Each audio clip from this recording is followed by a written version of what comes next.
আজকে যে সেনা কর্মকর্তাদের বিরুদ্ধে ওয়ারেন্ট ইস্যু হলো, তাদের নাম তালিকা আসলো, এই তালিকা বাড়তে বাড়তে বাড়তে বাড়তে আর এই তালিকা হাঁটতে হাঁটতে হাঁটতে হাঁটতে ওয়াকার পর্যন্ত যে পৌঁছাবে না, এর কি কোনো গ্যারান্টি আছে?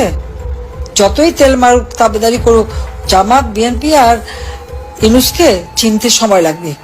কারণ আমি চিনছি, আমি জানি যে তারা কি জিনিস, আমি দেখেছি। যখন বলতাম অনেকেরই হাতে ঘা লাগতো, আহা এরকম একটা ভালো মানুষের জন্য বলে। আরে যে মানুষটা আইন ভঙ্গ করে ৬,০০০ টাকা বেতনের একটা এমডি পদে চাকরি করতো গ্রামীণ ব্যাংকে, বিশ্বব্যাপী মিথ্যা ছড়িয়ে দিল ওই ব্যাংক তার নিজের হাতে করা, অথচ তখনও সে সরকারি বেতন নেয়।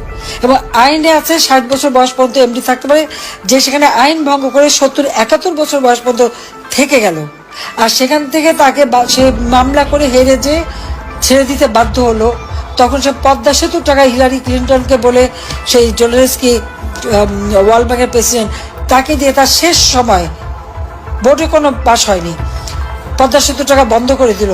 বাংলাদেশের মানুষের আর্থসামাজিক উন্নয়নে যে শুধু আজকে অবদান রেখে যাচ্ছে, সেটা যা বন্ধ করতে পারে, দেশের মানুষকে বঞ্চিত করতে পারে, সে কী ধরনের মানুষ হয় সেটা নিশ্চয়ই মানুষের চেনা উচিত ছিল, জানা উচিত ছিল। আমি যখন বলতাম সবারই একটু হাতে ঘা লাগতো, আহা নোবেল প্রাইজ পেয়ে যাচ্ছে। উনি শান্তির জন্য কি করে? আমাদের দেশের সেনাবাহিনীদেরকে যদি এভাবে সরকারের পক্ষ থেকে বেশি চাপ দেওয়া হয়, তাহলে তো সমস্যা। সেনাবাহিনী সবসময় নিজের দেশের জন্য, নিজের জনগণের জন্য সবসময় কাজ করে। সেনাবাহিনী, দেশপ্রেমিক সেনাবাহিনী অনেক রয়েছেন। এই জন্যই আমি মনে করি সেনাবাহিনী সরকারের ঊর্ধ্বে থাকাই অত্যন্ত কর্তব্য এবং জরুরি।